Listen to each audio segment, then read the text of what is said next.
one of my cars or anything else car related. Now, there's so many bumps on this road.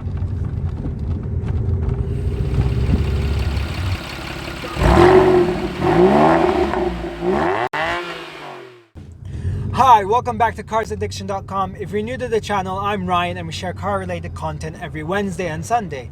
Wednesday is a short snippet of any car encounter we come across, and Sunday is a full-fledged video of a project that I'm doing, one of my cars or anything else car related. Now this week we're going to talk about GT-Rs and why the prices are uncontrollably going up. Now this is going to be specified on the R32, R33 and R34. They all share the same engine, which is the RB26, and they've been produced from 1989 to 2002. Now, what makes these cars special is because they were only produced for the Japanese market. They were never sold in any other market. So what happened was that these cars were forbidden fruit. So once people sort of got to know about this special kind of car, met through magazines, games, and then later on the internet, they sort of lust after it. So if, for example, your father or grandfather during the 70s or 80s lusted over the imports of that time, which was a Ferrari and a Lamborghini or Lancia, this generation, the new generation, lusted over Japanese cars such as the Skyline, NSX, RX-7, Impreza, and whatnot. So it's kind of normal that we want something that we cannot get. And obviously when the car is brand new and we're still teenagers, those cars are unaffordable, and importing one will be out of the question because obviously you're still young, you don't have the money to do so and whatnot. So fast forward a few years and you are in a position with some money and you want your dream car, which is a Japanese import. Again, I'm going to go back to the example with Ferraris and Lamborghinis. People in the 80s, when they could afford their dream car, which was a Lamborghini Miura, for example, they went ahead and bought that. Lamborghini's Miuras during the 80s weren't as priced as near as what they are today, the millions. I think they were around $10,000 or so. I'll just put something on the screen right now just to show you how much they used to cost back then. The reason that they were low is because of the fuel crisis. A lot of people sort of put them aside because they were imports. Not a lot of people know how to work on them. Parts were scarce. During the 80s, don't forget, everything was by mail or by phone call. No internet or anything like that to get things solved. So these cars were put on the side and, you know, just left there in case anyone wants to buy it. And so what happened is, if you're a teenager during when this car came out brand new in the 70s, during the 80s you would went ahead and bought it because it was affordable. And obviously by time and you could know that Ferraris from the 70s and Lamborghinis ask a premium price, and this is what we're seeing with Skyline GT-Rs. Now the thing is, some GT-Rs are asking more premium than the others is because of production total. Now the production total for R32 Skylines is around the 44,000 mark. For the R33 it's about 15,000 units, and R34 is about 13,000 units. Now within those units there are special editions. So there's number list of R32 special editions, 33s and 34s. So for example, you could buy a 400R, which is 1 out of 44, and obviously since it's limited production, that car value goes up in price. I think right now the 400R is trading around $500,000 upwards. Same for a Z-Tune. I think there's only 30 Z-Tunes available. Those are trading hands in the similar price. Obviously, the ones that are affordable are the base models and the VSpec models. Now, the reason why they suddenly shot up in price is because of the US 25-year rule. Is because most of the market, purchasing market is in America, and people are right now, as we speak, buying these cars and storing them in Japan for ready to import in the US, where a lot of people are just waiting to buy these cars. That already happened with the R32. And that's currently happening with the R33 and R34. Now, these are not prices of cars that are actually for sale. These are actually sold prices in the Japanese auctions.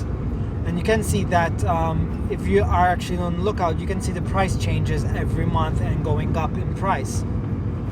Now, the prices you see in the auction is not the actual price you pay. It's about more or less times 1.5 or 2 final price on this auction fee you see. So if you see a Skyline selling at around $100,000 US, don't forget there's going to be auction fees, transportation, import fees, handling fees and whatnot, and those all add up.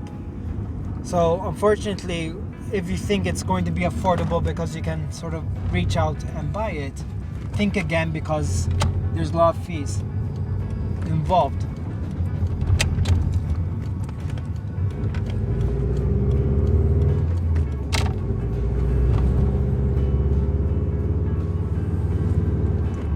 Now, I don't see these cars going down in price anytime soon, because these are dream cars to our generation, and to find, if you have a good example one, you know, you hold on to it because it's irreplaceable, because they're very limited in numbers, especially since these are capable cars. So besides looking at them, you can drive them and enjoy them as well. Now, don't forget, we're talking about GT-Rs. Each GT-R has these other variations, which are rear-wheel drive and with lesser BHP models. So don't worry if you cannot afford your dream car because the GT-Rs are just shot up in price. You can actually go ahead and get a GT-ST or whatnot. But don't think that the GSTs will actually go up in value as same as the GT-Rs. Obviously, the GT-Rs have so many benefits that bring up to them. They are actually worth the premium they have. They are all-wheel drive. They have 4-wheel steering. They're 2.6 twin turbo engines. They do have those nice bucket seats, upgraded suspension. The list goes on. So the premium on the GT-Rs is well worth it.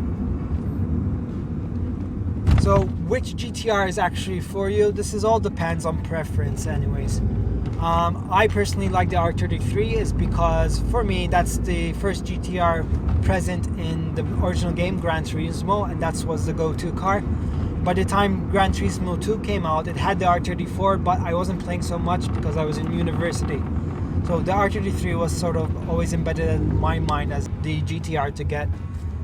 You also have the Fast and Furious, that was the first GT-R available, the R33. And for me, it's the underdog. Not a lot of people like it for some reason. I don't know why, but it's said that it's a boat because it is heavier and bigger car. But don't forget, the R34 actually weighs more and has the same track and wheelbase. And the only reason it has the bigger track and wheelbase than the R32 is so it can handle better.